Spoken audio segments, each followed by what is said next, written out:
attendre, nous allons passer à la joute. N'hésitez pas à les encourager ou à les huer si vous avez envie. On les applaudit maintenant, Pierre et Thibaut. On va attendre quelques secondes. On va attendre quelques secondes le retour de notre juré, Cyril, qui a une petite course urgente à faire.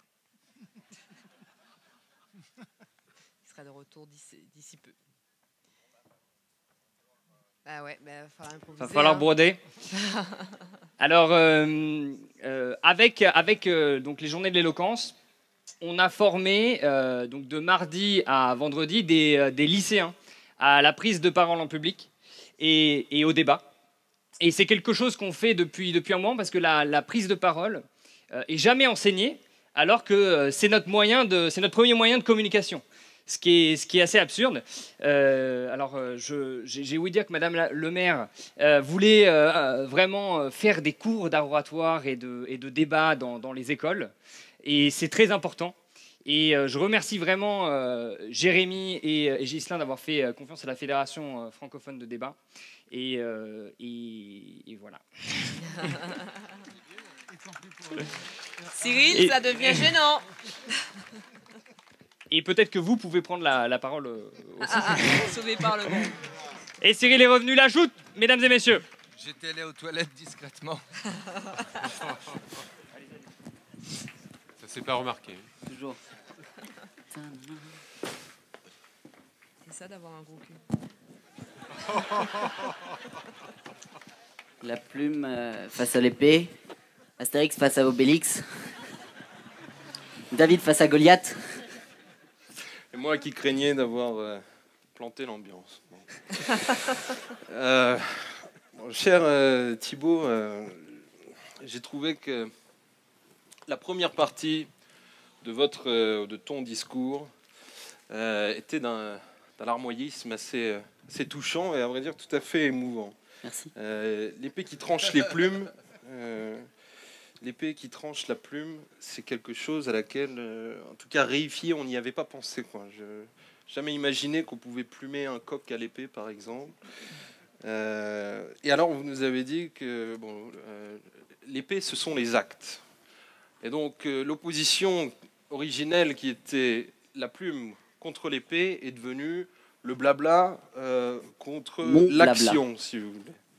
D'une certaine manière, pour moi, extrapoler de cette manière la contradiction, c'est confondre tous les points de vue dans tous les sens. C'est un petit peu, si vous voulez, comme de confondre le fétiche Arumbaya dans Tintin et Vincent Van Gogh au motif qu'ils ont tous les deux l'oreille cassée, si vous voulez. Pierre, la plume face à l'épée, je ne vais pas vous dire que l'épée pèse plus qu'une plume. Non, ce serait un discours de modalité pas intéressant. Moi, je pense que cette épée, oui, c'est agir. C'est agir, c'est aller au-delà, c'est sortir de cette zone de confort. Puisque ne pensez pas qu'il y a l'épée de fer, mais aussi l'épée de bois. Lorsque nous étions petits, nous travaillions, nous combattions nos amis, mais nous travaillions nous-mêmes. Nous prenions confiance dans ce défi. Alors vous sortez, pardon de vous interrompre, vous sortez de votre zone de confort avec une épée. Vous êtes le genre de personne qui s'aventure dans la rue pour la première fois quand il est petit et pour être sûr de n'être pas agressé face à l'inconfort insupportable de la vie en société, il faut bien entendu s'armer d'un glaive. Mais je n'ai pas le choix parce que je suis petit que d'essayer d'avoir cette épée dans mon cœur. Et lorsque on parle d'amour, c'est des actes dont nous avons besoin, mon ami. Oui, Pierre, des beaux actes. Et c'est cela qui font que demain, vous pouvez déposer vos lèvres sur celle que vous aimez. Et Pierre, oui, je crois que cette épée, c'est l'action. Que cette épée, c'est sortir de cette zone de confort où finalement, on n'est pas si bien que ça. Sortons de la complaisance et avançons. J'ai presque envie de demander à ma chère et tante, qui est quelque part dans le public, si elle estime qu'avant de poser mes lèvres sur les siennes, je devrais lui dire quelques mots galants ou dégainer mon sabre. À comprendre sans aucune métaphore.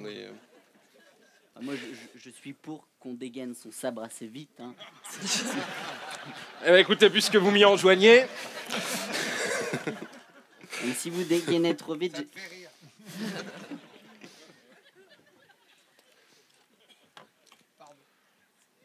vous voyez, je crains que vous ayez énervé les dieux, monsieur.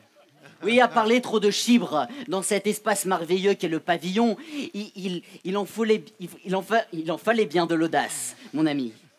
Vous avez traité cette épée, l'épée d'Athéna, l'épée de Poséidon que je vois sortir là-bas de sa fontaine. Et regardez ces deux dieux qui se tapent la tête là-bas. Ils se tapent la tête et ils se disent « Mais qu'a-t-il dit? Oui, mais qu'avez-vous dit ?»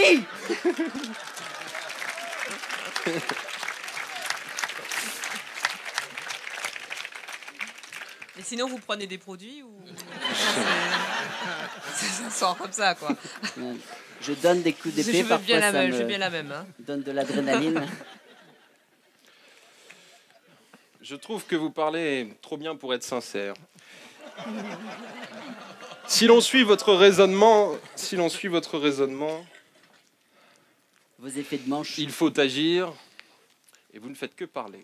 Pierre, puis-je vous poser une question? Je vous en prie. Quel sens donnez-vous à votre phrase? Je trouve que vous parlez trop bien pour être sincère, alors que vous participez à un concours d'éloquence. Mais maître, C'est lui qui l'a dit. vous êtes, Non, mais je sais pas. vous êtes mieux Vous avez placé. l'air très intelligent, Vous donc avez- forcément, il doit y avoir un sens qu'on a mal compris. Vous êtes mieux placé que personne, peut-être, pour savoir que quand on s'adresse à un public, on a sa part de vérité, on parle avec le cœur, on s'adresse aux gens avec sincérité, mais qu'il n'est pas possible de tout dire dans un discours. Il n'est pas possible de faire valoir toute la cohérence d'une pensée, et c'est d'ailleurs ce que j'essayais de dire dans mon discours. Il est polytechnicien, alors on n'aurait pas tout compris. Moi, j'aime bien avoir... Ah ouais. Non, Mais merci. Thibaut, non, non, vous êtes aussi démagogue, Thibaut, que Cyril, parce qu'il est polytechnicien, qu'on ne peut pas le comprendre. En revanche, Pierre, vous soutenez donc que la forme peut suppléer au fond, alors que votre discours était une démonstration du contraire. Mais si vous saviez le temps que j'ai pris pour l'écrire... Ça avait l'air d'être Non, un peu besogneux. il est très difficile, bien entendu, de rajouter de la substance dans un discours qui se veut destiné à satisfaire un public avide de franche rigolade et de bons mots. J'ai essayé de m'y employer précisément. Non, pas du tout. Non, vous êtes charmant. Excusez-moi, je ne vais pas vous agacer.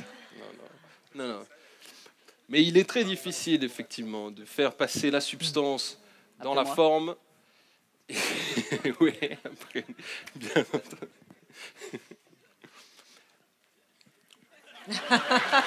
Non, mais tout ça pousse à la méditation, j'ai envie de dire. Là, on m'a posé une petite colle, mais effectivement. C'est bien parce qu'on arrive à la fin là, donc.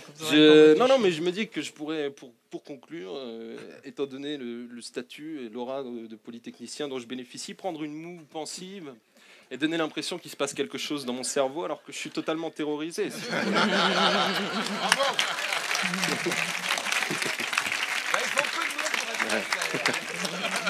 Il parle trop bien pour être sincère. Bah, il est polytechnicien, ils sont rarement sincères. Eh, mais il parle rarement bien. Oh, si, Mais ils savent manier l'épée. Enfin, cette épée de parade. Merci à tous les deux. Merci. Bravo. Bravo aux deux.